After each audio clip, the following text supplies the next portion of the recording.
TVs, video displays. This one kind of excites me because we had a summit almost 2 years ago, and one of our sessions was on this exact topic, is why aren't we seeing more video displays being built in, giving residents the option to say, well, I don't want to bring my own TV, give me a huge TV, I'll pay to a certain amount. In fact, if I have to pay another $20, $30 a month, I'll do that to get the bigger TV, have the architectural speakers built in as well, and it's currently getting some traction. So thoughts, are any of you seeing this? Are you doing this in any of your properties, Catherine? We are not. Certainly have some properties that have surround sound, that Sonos and otherwise that you can plug into.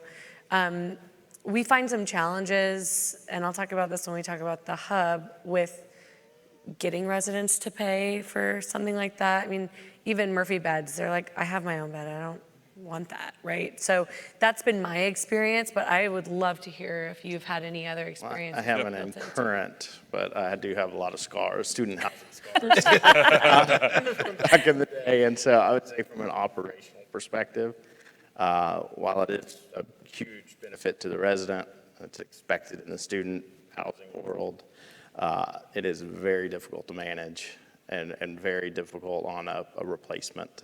We don't have the luxury and luxury family of turn, so we don't get the 2 months to go in and make ready every apartment. And so then you're having to source TVs or anything that's not just like bolted down into the unit. And so it makes me a little nervous. Okay, that's fair. I found two things about this that are really interesting. And I think, Brendan, we might have actually talked about this about a year ago.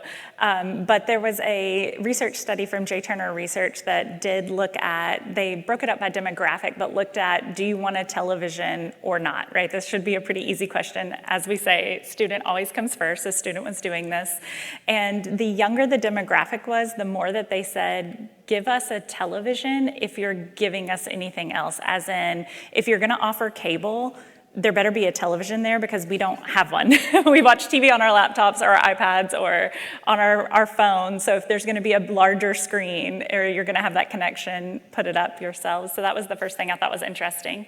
The second thing that's interesting to me here is we've seen so many, how many of you have had to work around like an old school TV niche built in, right? So we've really got to think about how quickly technology is moving and how fast things are changing. I just saw yesterday, actually, and I couldn't wait to tell you all about it. GE had a proof of concept television that's less than 1 millimeter thick and is peel and stick. What? So it sticks on the wall, less than 1 millimeter thick, and it's like press-on wallpaper television. I mean, that is wild to think about. So when we are developing our communities and we're thinking about tech, we really have to be a future thinker and think like a futurist and try to figure out, we don't need a niche for the TV if it's gonna stick on like a Post-it note, right? So something that I really wanna encourage you to think through. More stud backing? Good. Get away from that. Save money. Yeah, no one has to fix giant holes that someone put in, so it's gonna be great. Yeah, I suspect that activity is very regional probably. It's very unique to certain environments and certain demographics. Keep in mind though that video displays are more than just TVs. I mean, they're gaming monitors for a lot of young adults. And we do a ton of gaming research, and for them and they always want the biggest and the best. Sure. It can be a work from home monitor, right? It can be an extended display. I mean, the way we live in our homes is changing, and multifamily is just like anything else. So, a big piece of technology that I don't have to update, as soon as it gets obsolete, and I don't have to cart halfway across the country. I don't have to be afraid of breaking it or insuring it. There's probably a kind of a new cadre of young adults that would find that attractive, but it's early days for sure. Yeah, I also think when we talk about the monitors, if we look at it from really wild ideas, who's going to be the first person that uses maybe some sort of built-in screen to walk their residents through things? Can you imagine you walk into your home and there is a video monitor there or a screen and someone says, hi, and welcome to your new home, and here's how everything works. Because one of the things we see a lot is with a lot of smart tech devices in the home, there are people who don't know how to work them or operate them. And so whoever is the first person to market with a concierge that walks you through how to troubleshoot your device so that it's not me on the phone with my 67-year-old father trying to help him, I think you're really going to have a big edge on the market. Yeah, vacation rentals already have that feature through smart speakers or through phone apps, and it's just a step away from using a video screen for sure. So thinking of this as a lens of a computer monitor, it had me thinking, and I didn't bring this up in our conversations before.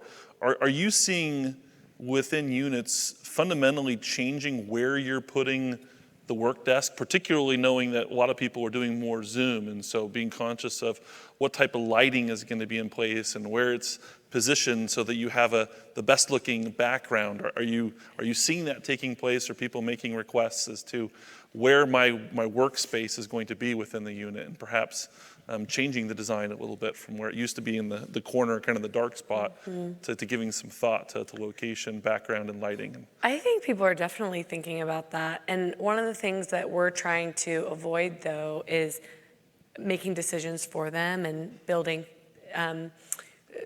desks in for them. It's all about optionality and choice for the resident. So what we're trying to think through is, where are the power outlets? Where can they, okay, maybe it could be here. On one of the slides, there is an example of a kind of stick-on desk that goes on your window if you have beautiful high-rise with floor-to-ceiling windows.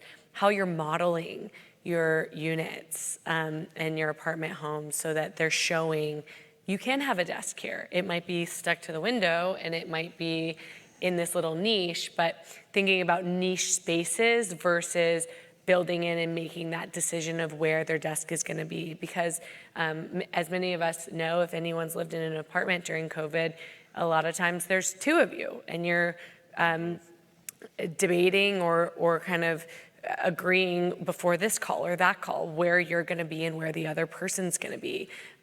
Whose call is more important and gets the living room? You know, those are conversations that are happening between roommates and significant others. So I think allowing for optionality for the resident is really important. That makes a lot of sense. Next one, multi-room architectural speakers. We've kind of talked about this a little bit. Anything that any of you want to add to this particular item? No, other than I'm going to be the paranoid one up on stage, I guess. Other than, we talk about sound and sound mitigation from unit to unit, and now we're bringing in speakers. So makes me nervous. Certainly a challenge. Not in units, and I know we're supposed to be sticking to units here, but in our common areas, which tends to be an extension of the unit as people work from home, thinking about how your spaces for co-working are built. So does it have a TV? Does it have a camera? Do you have some sound that makes it really easy for someone to take a call from a small conference room or even a singular pod space? Those can be really impressive to prospects and residents. Makes sense. There are actually sound monitoring systems now for Justins of the world. Yes. Yes. And so you can get alerts, you can get smart alerts when the sounds are above decibels, that are acceptable. And so there are ways to handle that through text messages and try to reduce conflict between neighbors. So monitoring each unit that then says if it's over a certain amount of decibel at a certain time, it's going to automatically message the... And it'll trigger the living. Yeah, Yeah. there's some partners here who could talk about that too. Yeah. That's really getting adopted from vacation rentals Yep, again. for sure. Okay.